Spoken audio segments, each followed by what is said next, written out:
Saudara-saudaraku sekalian yang dimuliakan Allah Subhanahu wa taala, syurutul hayawani alladzi yudhha bih. Nah, ini syarat-syarat hewan yang dijadikan udhiyah atau kurban. Jadi tidak sembarangan. Ya kalau tadi disebut itu syarat hitungan tahun. Kalau onta tadi 5 tahun, sapi 2 tahun, ya kambing ya 2 tahun. Ada yang membolehkan setahun, ya belum genap 2 tahun. Kalau domba lebih kurang kurang dari setahun masih boleh. Nah, ini syarat-syarat yang terkait bukan dengan usia. Yang pertama, alla takuna bayyinatal huzal. Hewan yang disembelih itu tidaklah nampak jelas kurusnya. Jadi kurus kering. Ay alla yadhara fihi annaha hazilah ghairu saminah.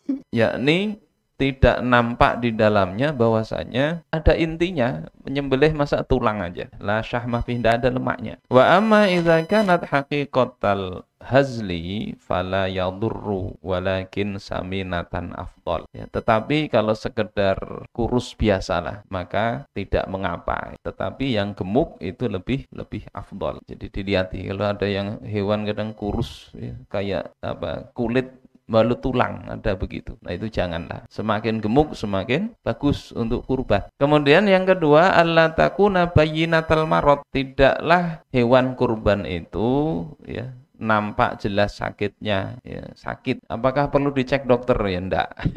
Ini nampak saja sakit. Sekarang kan kadang ada apa istilahnya penyakit-penyakit yang cacingan atau apa, mungkin ya itu perlu di kelihatannya aja, enggak perlu dicek secara medis, enggak. Wa amma maradun khafif fala yadurru. Adapun hewan kurban yang sakit ringan saja maka itu tidak membahayakan, artinya tidak mengapa, sah saja kurbannya. Jadi yang pertama tadi jangan kurus benar, yang kedua jangan sakit sapinya ya, hewan kurbannya. Yang ketiga alla takuna bayyinatal araj, tidak sangat pincang ya. Ay tamshi walakin ta'raju walau kana arjuha toro'a halal dzabhi ay inda suqiha ilal madbah. Yakni apa? Maksudnya itu dia bisa berjalan ya tetapi tadi pincang, tidak bisa lempeng jalannya. Meskipun pincangnya itu terjadi ketika penyembelihan. Makanya hati-hati itu nyembelih atau nurunkan ya, atau di sini ay inda suqiha ilal madbah, atau ketika dia ditarik ke penyembelihan. Tukang jagal hewan kurban hati-hati. Kalau sampai sapinya jadi pincang atau cacat gara-gara cara merebahkannya itu ya sampai patah kakinya misalnya, maka ya sah saja dari sisi sembelihannya tapi kurbannya tidak sah. Amma idza kana al-arju khafif ya bihaitsu la tasbiquha akhawatuha fahadhihi tujzi'u. Adapun kalau pincangnya pincang yang ringan saja, sekira teman-temannya dia kalau jalan itu dia ndak ketinggalan. Jadi pincang tapi jalannya sama-sama aja dengan hewan kurban yang lain ya, maka itu tidak menjadi masalah. Jadi bisa aja jadi kurban. Tapi kalau pincangnya dasar ngalih ya, yang lain sudah di depan dia ketinggalan terus, maka itu pincang yang tidak sah dijadikan hewan kurban. Yang keempat, alla takuna jarba, tidaklah hewan kurban itu jarba, yakni kudisan ya, hewannya kudisan. Walau yasiron, meskipun sedikit. Kena penyakit kudis, tahu kudis ya apa? Yang gatal-gatal itu. Kalau santri pernah kudisan. Walau yasiron, meskipun sedikit kudisan itu. Li'anna dzalika yughayyiru ta'mal laham. Karena kudis itu kata penulis itu mengubah rasa dagingnya. Enggak tahu benar enggak ya ini alasan secara medis betul enggak itu. Kalau kudisan itu jadi enggak enak.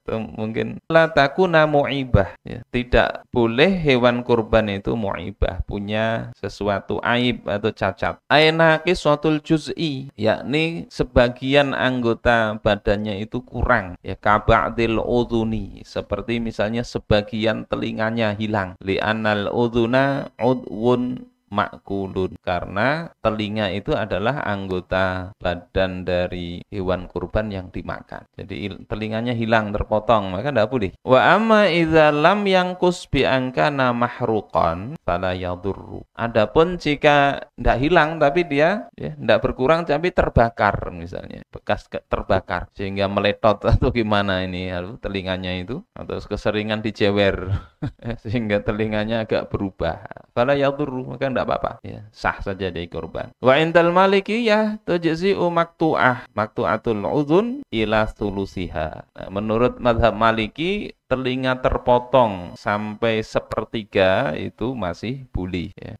Lihatilah hewan kurban yang mau beli itu, telinganya lihatin. Wa Abu Yusuf ila nisfiha. Sementara Abu Yusuf, ini muridnya Imam Abu Hanifah, itu membolehkan telinga terpotong separuh, tetap sah jadi kurban. Kemudian kata musannif, ya, wa alaihil amal wat taklid li qillati wujudi kamilatil uzun. Nah, di sini bisa beramal dan taklid kepada mazhabnya Malik atau Abu Yusuf, dikarenakan sedikitnya hewan yang sempurna telinganya. Tidak tahu ada ini di daerah Arab sana mungkin, ya, telinganya mungkin bisa dicap atau dilubangi mungkin, maka taklid kepada mazhab Malik. Itu telinga. Idza kanat maksuratal qarn fatujzi'u li annal qarna laisa udwun lazimun wa huwa alladzi wujida dzakar wal unsa. Jika itu maksurah apa, pecah atau terpotong bisa juga tanduknya, maka dia boleh untuk jadi kurban, boleh. Jadi kalau tanduknya yang apa, pecah atau patah itu masih boleh. Karena apa? Karena tanduk itu adalah anggota yang lazim yang ada pada hewan jantan maupun betina. Jadi ini tanduk. Kemudian wa idza kanat bila zailin fatujzi'u li'annahu maujudun fid dha'ni dunal ma'z. Jika hewan itu tidak punya ekor, maka boleh.